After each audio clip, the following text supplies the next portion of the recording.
बार दिखा दो कैसे, वो जो कल की वीडियो है एक बार। तो उसमें ट्रेनिंग की भी तकलीफ होती है, और कैंडिडेट्स को जिनको रेलवे में आने की एक उत्कट इच्छा रहती है, उन सब कैंडिडेट्स को हर साल ये मौका मिले, ये भी एक बहुत बड़ा विषय था। तो उसमें भी हर साल रेलवे में एक fresh batch of constables join कर सके, उसके लिए भी एक फैसला लिया गया। जो स्टाफ सिलेक्शन कमीशन है उसके द्वारा हर साल कांस्टेबल्स की भर्ती की जाएगी, सब इंस्पेक्टर्स और इंस्पेक्टर्स की भर्ती भी उसमें की जाएगी, जिससे हर साल एक नया बैच आ सके और फोर्स हमेशा एक प्रॉपर कैडर मैनेजमेंट की तरफ। चलिए, बात कितनी सही निकलेगी कितनी झूठ निकलेगी, लेकिन हम विश्वास इसलिए कर सकते हैं क्योंकि इन्होंने 2024 में भी एक बयान दिया था कि अब रेलवे की ग्रुप डी, एनटीपीसी या हर भर्ती अब हर साल निकलेगी, और वो निकली है दूसरे साल भी।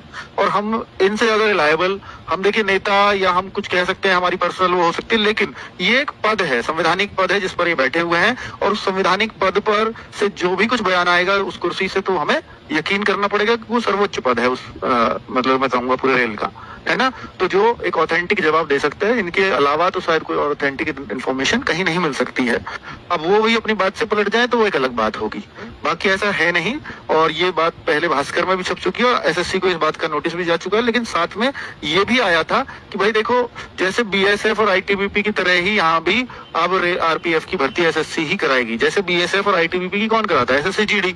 अब सबने एक अंदाजा लगाया कि भाई क्योंकि यहाँ पर बीएसएफ जो है, सीआरपीएफ, आईटीबीपी की बात हो रही है, तो कहीं एसएससी जीडी में ही तो ये शामिल नहीं हो जाएगी। जो एसएससी जीडी आ रही है वो आ रही है नवंबर में, तो इसलिए मैंने वो थंबनेल पे लिखा कि जीडी नवंबर में आएगी, तो भाई क्या जीडी में ये भर्ती देखने को मिल जाने वाली है आपको? तो ऐसे बहुत सारे डाउट्स आपके मन में आ रहे होंगे, तो मैं वो एक बार क्लियर कर देता हूं, क्योंकि आरपीएफ की वैकेंसीज का बहुत सारे बच्चों को वेट रहता है। तो क्या एसएससी जीडी के साथ ही आएगी आरपीएफ? देखिए, अभी इस बात की क्लैरिटी नहीं है। इसका सबसे बड़ा कारण है, जो मैंने एक लाइन और भी लिखी है, कि आरपीएफ, एसआई और सीपीओ के साथ क्यों नहीं आई। भाई अगर ये ऐसे ही है कि जीडी जो कांस्टेबल है वो जीडी के बराबर पद है, बिल्कुल वहां भी 10th योग्यता है एसएससी जीडी में, और आरपीएफ में भी 10th योग्यता है कांस्टेबल के लिए। तो जैसे इसमें ग्रेजुएशन है तो यहाँ ग्रेजुएशन वाला है, सीपीओ वाला सब इंस्पेक्टर का ही पद था। तो सीपीओ के अभी फॉर्म आए, तो क्या सीपीओ के साथ आरपीएफ आना चाहिए था? जैसे दिल्ली पुलिस को सेपरेटली कराते हैं, सीपीओ में दिल्ली पुलिस की क्राइटेरिया ही अलग कर देते हैं कि भाई दिल्ली पुलिस का ये अलग है ड्राइविंग लाइसेंस वाला, बाकी और फोर्सेज में ड्राइविंग लाइसेंस नहीं चाहिए। तो इस तरह से तो आरपीएफ एसआई को भी किया जा सकता था, पर आरपीएफ एसआई अब दो ही कारण है, या तो आरपीएफ एसआई ये इस बार ड्रॉप कर गए हैं, अगर आएगी तो फिर वो सेपरेट ले निकलेगी, और सेपरेट आने के चांस की एसएससी एक और सेगमेंट अपना बढ़ा दे, एक बार और इतने ही बच्चों का, लाखों बच्चों का फिर से एग्जाम कराए केवल 400-500 पदों के लिए, वो चांस नहीं लग रहा। और ऐसा भी नहीं लग रहा है कि ये इसको सिलेक्शन पोस्ट में रखेंगे, इसके चांसेस भी बहुत कम है। ठीक है, दो ही जगह है इन पे, या तो सिलेक्शन पोस्ट है या सीपीओ है। सीपीओ में आई नहीं तो हो सकता है अगले साल सिलेक्शन पोस्ट में भी ये मिल सकती है, और सिलेक्शन पोस्ट में नहीं मिली तो फिर अगले साल का आपको सीपीओ में वेट करना पड़ेगा। सेपरेटली तो शायद नहीं निकलेगी। आरपीएफ एसआई की तो ये कंडीशन है। दूसरा, एसएससी जीडी के साथ क्या आरपीएफ आएगी? चांस पूरे हैं, मैं बता देता हूं, क्योंकि अगर एसएससी जीडी के साथ ये नहीं आई, 2025 की वैसे भी पेंडिंग है, और नंबर भी अब आरपीएफ में इसी का ही आ रहा था रेलवे में, कि वह एनटीपीसी निकल चुकी है, तो अब आरपीएफ का ही नंबर था, तो अब उस हिसाब से नवंबर में ये आनी चाहिए। अब पर चूंकि एसएससी को टेंडर तो दिया जा चुका है कि आरपीएफ एसएससी ही कराएगी, इसकी बात जो मैंने भास्कर न्यूज में 2-3 महीने पहले आपको बता दी थी। ठीक है, तो ये उस टाइम से बात चल रही है, तो सब कुछ ये सब चीजें पास हो चुकी होंगी, तभी मंत्री जी का बयान आया है कि अब आरपीएफ हर वर्ष होगी। तो हर वर्ष होगी तो क्या वो एसएससी जीडी के साथ कराई जाएगी, या दिल्ली पुलिस के साथ कराई जाएगी, या अलग से करा दी जाएगी? अब अगर कोई सोचे कि ये दिल्ली पुलिस की तरह सेपरेट भी हो सकती है क्या, तो भाई मैं आपको बता दूं कि 4-5 हजार वैकेंसीज हैं इसके लिए सेपरेट। जैसे दिल्ली पुलिस में तो उनके पास एचसीएम भी है, एडब्ल्यूटीपीओ भी, ड्राइवर भी है, वो सब है। तो क्या ये ऐसे भी हो सकती है? इसके चांसेस मुझे कम नजर आ रहे हैं। या तो ये दिल्ली पुलिस के साथ अटैच करें इसको, या एसएससी जीडी के साथ अटैच करें कांस्टेबल को। सीपीओ में तो करेंगे ऐसा, ये मुझे पूरे चांस लग रहे हैं कि सीपीओ में ऐसा ही करेंगे। तो ऐसा ही इस बार नहीं आने वाली है जिस हिसाब से चांस लग रहे हैं। क्या ऐसा भी हो सकता है कि आरपीएफ का एक अलग, जैसे दिल्ली पुलिस का एक अलग कॉलम बनता है, आरपीएफ का भी ऐसे ही सेपरेटली कांस्टेबल एंड एसआई, जैसे दिल्ली पुलिस की 4 भर्तियां आती हैं, आरपीएफ की भी ऐसे 2 आने लग जाएंगी अलग से सेपरेट एकदम। ये भी हो सकता है। इस साल तो चांस इसलिए है क्योंकि मंत्री जी कह रहे हैं हर वर्ष निकलेंगी, तो इस वर्ष भी निकलेंगी। एसआई का कहीं और फिट बैठता नहीं, तो फिर तो ऐसा भी लग रहा है कि भाई हाँ, तो अभी सारे रास्ते खुले हुए हैं। जीडी के साथ भी आ सकती है, सीपीओ में आई नहीं, तो इसलिए एसआई और कांस्टेबल एक साथ आरपीएफ की एसएससी के थ्रू अलग से एक चैप्टर बने और भैया आरपीएफ इस तरह से ही निकलेगा हर साल। तो वो सबसे सेफ है वैसे, क्योंकि आरपीएफ की अगर हम देखें तो एसएससी जीडी से योग्यता तो मैच करती है, लेकिन ना तो हाइट मैच करती है और ना अगर आप देखोगे एसएससी जीडी में ना फिजिकल मैच करता है। तो अगर ये एसएससी जीडी के साथ आई तो फिजिकल भी फिर पूरी तरह से बदल जाएगा, क्योंकि या तो एसएससी जीडी वाला इतनी फोर्सेज का तो वो बदलेंगे नहीं कि आरपीएफ जैसा करें, तो आरपीएफ को ही एसएससी जीडी जैसा कर देंगे। जैसे दिल्ली पुलिस सीपीओ में है ना, तो दिल्ली पुलिस एसआई की बात कर रहा हूँ, सीपीओ में है ना, तो सीपीओ जैसा ही फिजिकल करना पड़ा दिल्ली पुलिस का। पर दिल्ली पुलिस में पहले ऐसा नहीं होता था, 100 मीटर की सूट कहीं दिल्ली पुलिस में नहीं लगवाया जाता था और इसमें लगाना पड़ रहा है ना।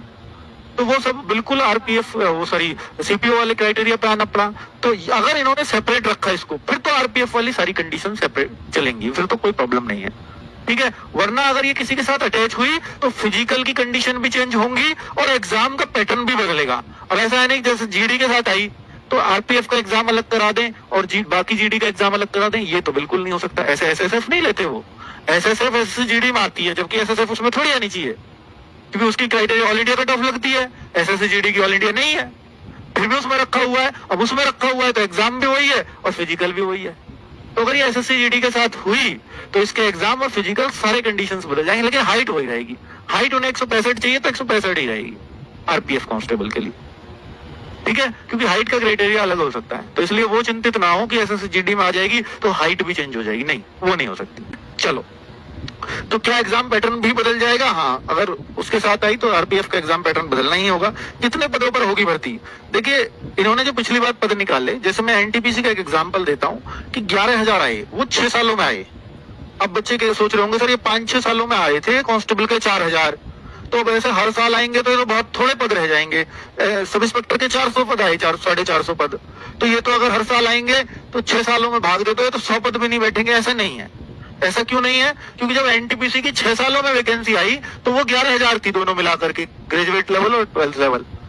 और जब ये एनटीपीसी की दोबारा आई यानी 2025 में आई तो 8,000 फिर भी आई, है ना। अब ऐसे थोड़ी है कि 32,000 ग्रुप डी की आई तो दोबारा ग्रुप डी की आएंगी तो 6 का भाग दे तो 5,000 ही आएंगी, नहीं, ग्रुप डी की फिर भी 20-25,000 हर साल निकलेंगी। तो उस तरह से रहता है। तो अगर आप ये देखेंगे कितने पद आएंगे तो उसको 6 सालों में या 5 सालों में ना तोड़ें कि 800 ही पद आएंगे, नहीं, ये वैकेंसी 3 से 4,000 के बीच अब आपको हर साल देखने को मिलेंगी ही मिलेंगी आरपीएफ की, ठीक है। चलो, तो ये क्लैरिटी मैं आपको देना चाहता था। आरपीएफ को लेकर के बहुत सारे बच्चों के मन में डाउट्स चल रहे थे, तो उस पर एक क्लैरिटी है। बाकी अगर कोई ये सोचे कि नहीं सर ऐसा होगा अभी वैसा होगा, अब ये सिर्फ कयास लगाए जा रहे हैं, कुछ भी क्लैरिटी नहीं है। एसएससी जीडी के साथ आई तो बस इतनी क्लैरिटी है कि फिर नवंबर में ही आपके आरपीएफ कांस्टेबल के फॉर्म आ रहे हैं। और ये जो है, अगर एसएससी जीडी के साथ नहीं आई तो फिर एसएससी कराएगी, ये तय है। लेकिन फिर एसएससी के नेक्स्ट ईयर के कैलेंडर में देखने को मिलेगी, क्योंकि नवंबर में एसएससी जीडी आ जाएगा, नवंबर में एसएससी जीडी आ जाएगा तो फिर दिसंबर में नया कैलेंडर आ जाता है, तो उसमें आरपीएफ देखने को मिलेगा फिर। तो यानी 2025 स्किप मानो फिर, अगर ये एसएससी जीडी के साथ नहीं आती, क्योंकि फिर टाइम नहीं बचा होगा। चलो, तो क्या क्या सिलेक्शन प्रोसेस है वो आपको मालूम है भाई। कंप्यूटर बेस्ड एग्जाम यही आपका एसएससी जीडी में भी होता है, पीईटी पीएमटी एक ही दिन होते हैं, और ये फिर डॉक्यूमेंट वेरिफिकेशन और मेडिकल। तो यही आरपीएफ में कंडीशन थी और ये एसएससी जीडी में भी है। ये था एग्जाम पैटर्न आरपीएफ का। जी के जीएस 50 की आती थी, रीजनिंग 35 की आती थी, मैथ्स 35 का आता था। तो भाई अब ये जो क्राइटेरिया है, अगर जीडी के साथ आती है तो हिंदी और इसमें ऐड हो जाएगी, हिंदी इंग्लिश में से जो आप कर सकते हो। मैथ रीजनिंग जी के तब भी थे और अब भी हैं। 1/3 की नेगेटिव मार्किंग 1/4 में बदल जाएगी, हालांकि एसएससी जीडी में तो 1/8 की होती है, तो वो भी हो सकता है, ठीक है। तो कुल मिलाकर के क्राइटेरिया बदले जाएंगे अगर ये एसएससी जीडी के साथ आई। लेकिन क्या एसएससी जीडी की तरह स्टेट वाइज कट ऑफ जाएगी क्या इसकी भी? फिर नहीं भाई, जैसे एसएसएफ की जाती है ऑल इंडिया एक कट ऑफ, वैसे आरपीएफ की जाएगी ऑल इंडिया एक कट ऑफ, ठीक है। चलो, और जब आरपीएफ को सिलेक्ट करके दे देंगे ये लोग हैं, फिर आप आरपीएफ अपने जॉन भरवा लेगा आराम से, जिसको जो जॉन चाहिए वो उस हिसाब से भर लेगा, है ना, अपने मार्क्स के हिसाब से उसको मिल जाएगा।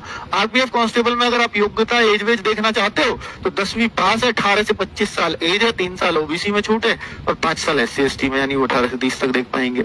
165 हाइट होती है और जो एससी एसटी की हाइट है वो 160 ही चल जाती है इसमें। चलो, और सीना 80 से 85 सेंटीमीटर चाहिए, एससी एसटी का सीना 76.2 से 81.2 चाहिए। दौड़ 1600 मीटर 5:45 में होती थी, कितनी खतरनाक फिजिकल था इसका। 14 फीट लॉन्ग जंप और 4 फीट हाई जंप, बहुत खतरनाक फिजिकल था। जो एसएसजीडी के साथ आया तो ये तो दोनों बदल ही जाएंगे, लंबी कूद ऊंची कूद वहां होती नहीं है, दौड़ 24 मिनट में 5 किलोमीटर, वो भी आसान हो जाएगी। आधा बच्चा पास हो जाता है एसएसजीडी के फिजिकल में, 10% बच्चा पास नहीं होता और यहाँ 50 हो जाता है। ठीक है, फीमेल की ये अलग कंडीशन है, 157 हाइट चाहिए, जो एसएसजीडी में भी यही है, लेकिन SC ST के लिए 152 चाहिए। यहाँ दौड़ 800 मीटर है 3 मिनट 40 सेकंड में। ठीक है, और जीडी में अगर हम देखेंगे तो 1600 मीटर है, 8.5 मिनट है शायद, या 8 मिनट है जो भी है 8:30 है वहाँ।